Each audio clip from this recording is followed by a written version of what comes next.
안녕하세요 여러분, 린입니다. 연말 연초 잘 보내고 있으신가요? 이때는 애틀란타에서 가을이었는데요. 11월인데도 애틀란타는 완전 맑은 가을이에요. 이번에는 12월 말까지도 엄청 더워서 12월 말에도 22도까지 올라갔습니다. 애틀란타는 그래도 최근에 많이 발전하고 있는 도시라서 조금만 근교로 나가도 산이 엄청 많고 다 자연인데요. 그래서 차가 있으면 근교 나가서 하이킹하기 좋아요. 저도 하이킹 좋아하는 친구들이랑 거의 매주 하이킹을 나가는데요. 가을 풍경이 정말 예쁘지 않나요? 그림 같아요. 근데 11월이라도 아직 초록색이 많죠. 이날 이렇게 날씨가 좋아서 하이킹하는 사람들이 저희 말고도 되게 많았습니다. 제가 느끼기에 애틀랜타가 살기가 되게 좋은 것 같아요. 뭔가 완전 관광도시는 아니라서 누군가가 온다고 할 때 뚜렷하게 어딜 가야 한다 뭐 이런 지역이 있지는 않지만 또 살면서 소소하게 다닐 곳들이 은근 많이 있거든요. 그리고 또 다른 큰 대도시들에 비해서는 사람도 많지 않고 제가 왔을 때쯤부터도 발전하고 있다고 해서 트래픽이 심하기는 하지만 그래도 다른 더 큰 대도시들에 비해서는 조금 더 도시 같지 않으면서도 또 도시 같으면서도 그런 여유와 바쁨이 공존하고 있습니다. 날씨가 그래도 가을이라 물에 들어갈 정도로 따뜻하진 않고 꽤 쌀쌀한데 래프팅하는 사람들이 보이네요. 저기 저 폭포를 따라서 래프팅하는데 엄청 스릴 넘칠 것 같아요. 물에 빠졌다가 나오고 막 그러더라고요. 근데 저희 집 옆에도 아파트가 새로 지어졌고 진짜 mid타운에 아파트가 엄청 많이 지어지고 있거든요. 거의 한 블럭 건너 공사 중이에요. 그만큼 애틀란타가 되게 빠르게 발전하고 있고 뭐 집값도 오른다고 하고 몇 년 후에는 정말 다른 미국의 유명 대도시들만큼 엄청 발전해 있을 것 같아요. 풍경도 많이 달라질 것 같아요. 근데 보통 아파트 첫 입주자는 할인을 많이 하는데 그 덕분에 조지아텍 학생들은 첫 입주자 돼서 할인받고 들어가기가 좋습니다. 하이킹 끝나고 나오는데 들어가려는 차가 어마어마하게 많네요. 이 줄 좀 보세요. 도로에서 끝이 안 나요. 제 친구들이 부지런해서 저희는 하이킹 같은 거 갈 때 되게 일찍 가는 편이거든요. 그래서 항상 저희가 들어갈 때는 사람이 없고 나올 때는 어딜 가나 사람이 굉장히 많더라고요. 제 친구들은 하이킹 가자 하면은 아침 8시나 7시 반에도 만납니다. 아무튼 이렇게 11월 말에서 12월 초 정도까지가 애틀란타 곳곳이 되게 들썩들썩이고 12월 중순부터는 굉장히 조용해집니다. 아무래도 특히 미드타운 같은 경우에는 학생들이 많고 이민자들이 많이 살다 보니 다들 고향에 돌아가거나 아니면 놀러 가는 분위기인 것 같아요. 그래서 거리에 사람도 없고 원래 미국인들은 연말에 조용하게 집에서 보내는 경우가 많고 그렇습니다. 저도 이번 연말에는 엄마가 애틀란타로 오기로 했는데요. 제 처음 브이로그 보신 분들은 아시겠지만 원래 제가 애틀란타에 올 때 엄마랑 동생이랑 같이 왔었거든요. 제 집 나르는 것도 도와주고 이사하는 것도 도와주고 하려고요. 그 이후에 2년이 조금 넘는 시간 동안 정말 많은 일이 있고 정말 많은 것들을 겪어서 사실 2년보다 더 오래 있었던 것처럼 느껴져요. 아무튼 그때는 저도 애틀란타를 여행하는 마음으로 엄마랑 동생이랑 둘러봤는데 이번에는 애틀란타 전문가로서 엄마한테 곳곳을 소개해드릴 수 있겠네요. 여기는 원래는 복숭아 농장이에요. 아까 하이킹 가는 길에 복숭아 농장이라고 써있는 걸 보고 들리려고 했거든요. 조지아에서 꽤 유명한 곳입니다. 근데 11월에 왔더니 복숭아는 이미 다 끝났고 호박으로 가득가득하네요. 호박을 따는 것도 있고 여기 안에 작은 마켓도 있어서 온 김에 과일이랑 야채랑 장을 봤습니다. 농사 지어서 바로 온 거래요. 그리고 또 우리나라 휴게소에서 팔 것 같은 비주얼로 땅콩을 팔더라고요. 소금물에 푹 끓였는지 은근히 짭짤하고 맛있었습니다. 여기가 원래 복숭아 농장이다 보니 복숭아 관련 상품들도 몇 개 있는데요. 복숭아 아이스크림이라든지 복숭아 파이, 복숭아 주스가 있어요. 이 주스는 복숭아로만 만든 주스래요. 하나 사서 집에 가서 먹어봤는데 벌써 많이 먹어본 것 같은데 하고 생각해보니 황도물이랑 완전 똑같네요. 엄청 달달합니다. 다른 장 본 것들도 보시면 야채랑 과일이 딱 봐도 되게 신선해 보이지 않나요? 가격도 저렴한 편이었습니다. 아무튼 차가 있는 친구가 있는 덕분에, 그리고 또 그 친구가 운전해서 여기저기 다니는 걸 엄청 좋아해요. 지치지도 않나 봐요.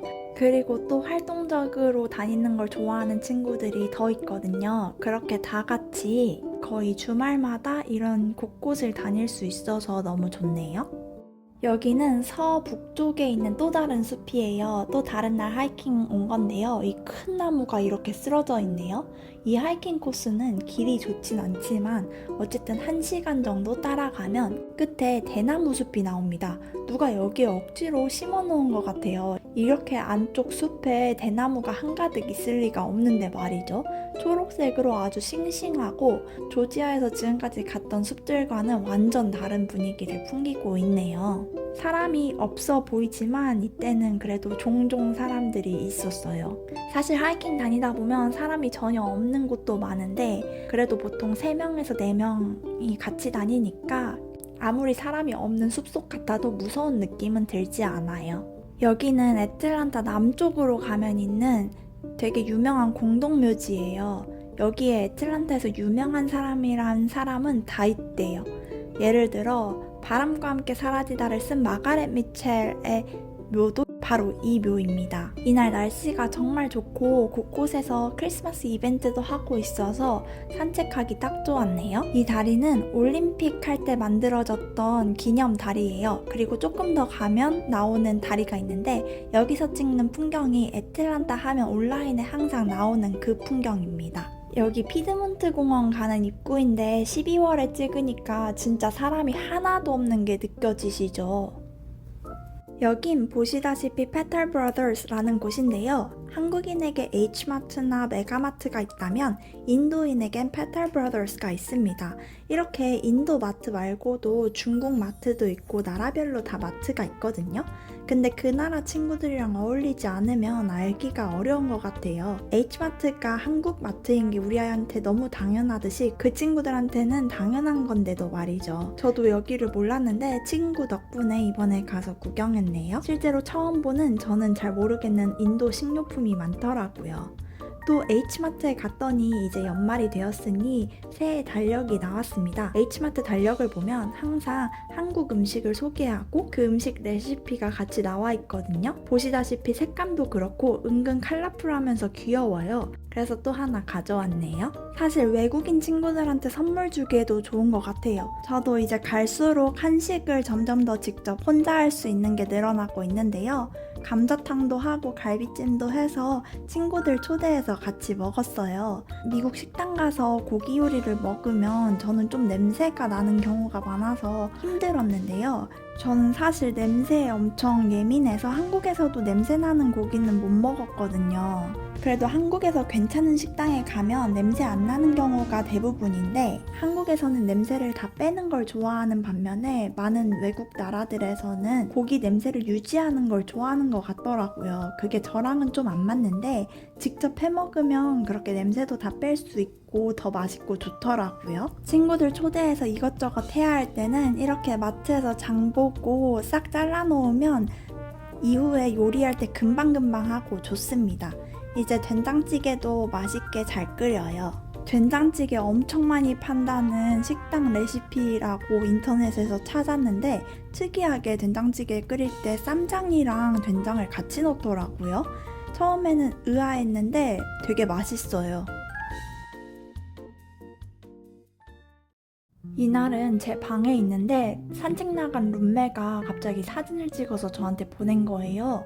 이 줄들의 맨 앞에 있는 사람들이 한국 The Korean Veterans Association 이라는 플랜카드를 들고 걷고 있더라고요. 그러더니 좀 이따가 저희 집 앞도 지나갈 것 같다고 하는 거예요. 그러더니 정말로 지나가더라고요. 줄이 엄청나게 길고 거의 1시간 가까이 지나갔던 것 같아요. 지금 8배속인데도 느리죠? 이렇게 한참을 지나갔습니다.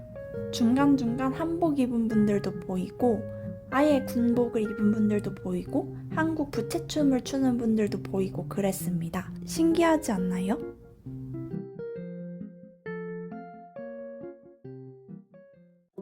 연말마다 친구네 집에 다 같이 모여서 지브리 영화 보기로 했어요. 이 친구네 집은 집주인이 따로 있고 그 안에 빌리는 형태인데요. 보통 미국 아파트라고 하면 아파트에 직접 월세를 내는 경우가 있고 그 집 주인이 따로 있고 집주인한테 월세를 내는 경우가 있거든요.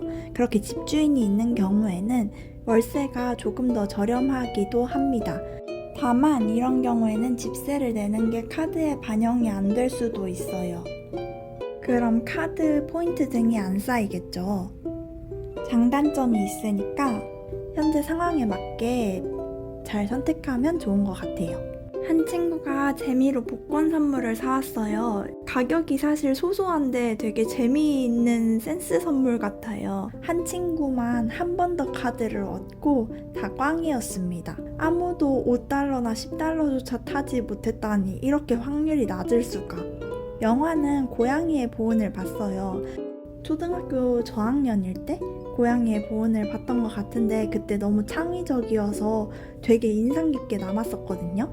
그럼에도 불구하고 부분만 기억이 나고 스토리 전체는 까먹었었는데 이번에 다시 보면서 싹 정리가 됐네요. 저는 디즈니랑 지브리가 정말 창의적이고 꿈과 상상의 나래를 펼 수 있잖아요.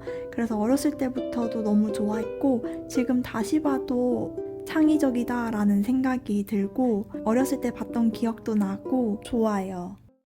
한밤중에 친구들이랑 같이 친구네 집에서 저희 집으로 소파를 옮기고 있어요. 15분 정도 거리인데 차에 소파가 들어가지 않아서 이렇게 걸어서 옮겼는데 밤에 이러고 있다는 것 자체가 너무 웃겼어요. 그래도 친구들 있으니까 이렇게 같이 옮겨서 집에 소파도 놓고 너무 좋죠? 이 친구가 이번에 미국을 떠나기 때문인데요. 박사 졸업하고 잡서치 하면서 저랑 같이 힘듦을 겪고 엄청 자주 만나고 친했던 친구인데 떠나게 되어서 너무 아쉬워요. 짐을 많이 치웠다고 하는데도 짐이 많더라고요. 이건 어머니가 박사하는 기간 내내 친구에게 써줬다는 편지 뭉치인데요. 양이 너무 많아서 버리지도 못하고 emotional burden이라고 표현해서 너무 웃겼어요. 12월에는 곳곳에서 정말 연말 분위기가 한창인데요. 트레이더조에서 이렇게 귀여운 식물도 팔고 버켓에도 크리스마스 마켓이 열렸다고 해서 구경 갔어요. 간 김에 엄청 오랜만에 세버나라는 음식점에 왔는데요. 여기는 제가 인턴 합격하고 다음날 축하하러 왔던 곳이에요. 이번이 2번째 방문인데 항상 기쁠 때 오게 되네요. 여기 파스타랑 피자가 하나도 짜지도 않고 정말 맛있어요. 아무튼 버켓 말고도 애틀랜타 곳곳에서 크리스마스 마켓이 열리는데요. 이렇게 아기자기한 크리스마스 용품들을 정말 많이 팝니다. 저도 만약에 제 집이었다면 이것저것 살 텐데 이런 걸 볼 때마다 내가 또 다음에 이사할지도 모르는데 이게 다 짐이지 라는 생각이 들거든요. 근데 같이 간 친구들도 다들 박사, 석사생들이라서 저만 그런 게 아니라 다 똑같이 생각을 해요. 그러다 보니 서로 공감이 가서 웃깁니다. 재밌는 사실은 미국에서 이렇게 각종 크리스마스 행사가 12월 딱 시작할 때부터 혹은 그거보다 조금 일찍부터 막상 크리스마스가 되기 전까지 다 끝난다는 거예요. 크리스마스부터 이제 12월 31일까지는 정말 조용하고 행사도 없고 특히 애틀란타는 다들 가족과 조용히 보내는 분위기입니다. 뉴욕이나 다른 관광도시를 가면 시끌벅적하겠죠? 그래도 보테니컬 가든에서는 12월 내내 이런 행사를 해요. 가든라이츠라고 밤에 온 정원에 불빛을 매달아서 음악과 함께 즐기는 산책거리인데요. 저도 친구랑도 가고 엄마 왔을 때도 같이 갔네요. 근데 비가 오는 날을 신청해서 가지 말까? 사람들이 올까? 했는데 비가 오는 중에도 사람들이 엄청 많이 왔더라고요. 이게 인기가 많아서 당일 예약은 불가능하고 사전에 미리 다 샀어야 하고 인당 가격도 $50인데다가 환불하기도 어려워서 다들 오나봐요. 아무튼 비 올 때는 비 오는 분위기대로 너무 좋았습니다. 그럼 끝!